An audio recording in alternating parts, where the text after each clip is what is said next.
दोस्तों, अगर आप एक सीएससी वीएलई हैं, कॉमन सर्विस सेंटर संचालक हैं, तो आप सभी के लिए बड़ी अपडेट निकल के आ चुकी है। डीजीपी और डीजीपी लाइट को लेकर महत्वपूर्ण सूचना सभी सीएससी वीएलई के लिए भेजा गया है सीएससी टीम के द्वारा।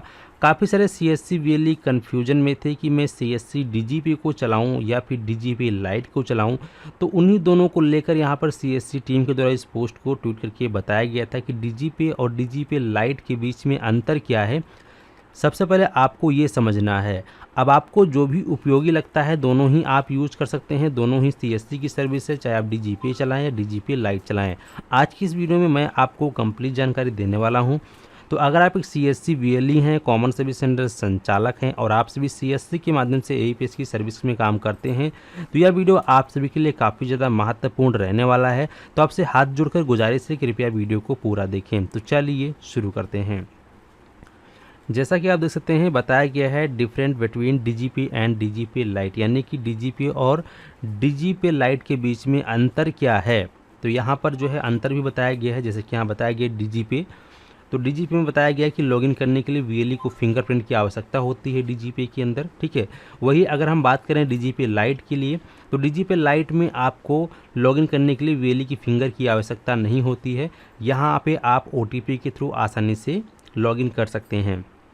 इसके बाद बताया गया है डीजीपी में कि कैश आउट के लिए केवल रजिस्ट्रार बैंक खाते का उपयोग किया जाता है, यानी कि जो डीजीपी चलाते हैं वह लोग सिर्फ जो उनका रजिस्टर बैंक खाता है उसमें ही पैसे को ले सकते हैं। जबकि जो आप अगर डीजीपी लाइट चलाते हैं तो इसमें आप किसी भी बैंक में, यानी कि एक से अधिक बैंकों का उपयोग करके आप पैसे को कैश आउट निकाल सकते हैं।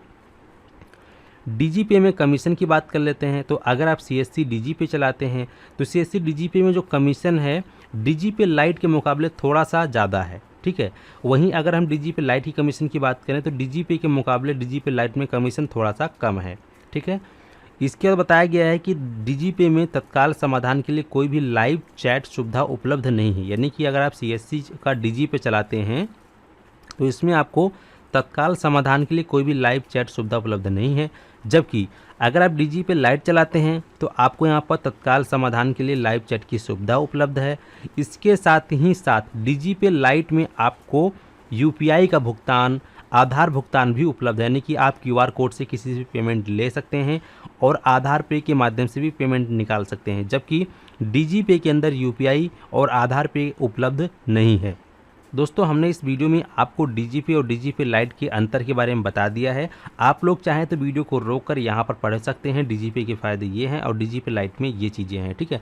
दोनों के अंतर अलग अलग हैं, दोनों डीजीपी भी अलग अलग हैं।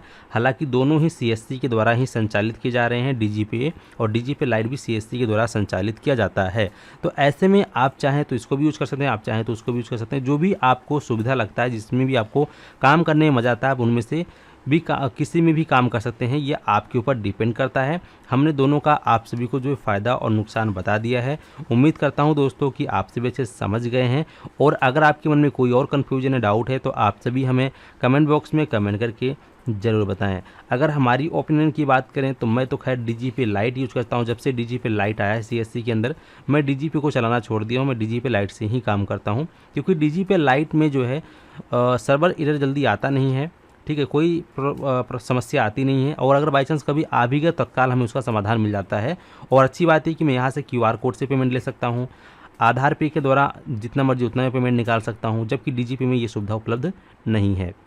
बाकी आपकी मर्जी है। अगर आपने अपने सीएससी सेंटर पे ऑपरेटर रख रखे हैं तो अपने डीजीपी लाइट आईडी को एक्टिवेट करवा लीजिए डीएम से, और उसके बाद आप सभी वहाँ से काम करेंगे आपके ऑपरेटर, तो आपको फिंगर बार बार लगाने की आवश्यकता भी नहीं पड़ेगी, ठीक है। उम्मीद करता हूँ दोस्तों कि आप सभी से समझ गए हैं। और अगर आपके मन में कोई और कन्फ्यूजन या डाउट है तो आप सभी हमें कमेंट बॉक्स में कमेंट करके जरूर बताएं।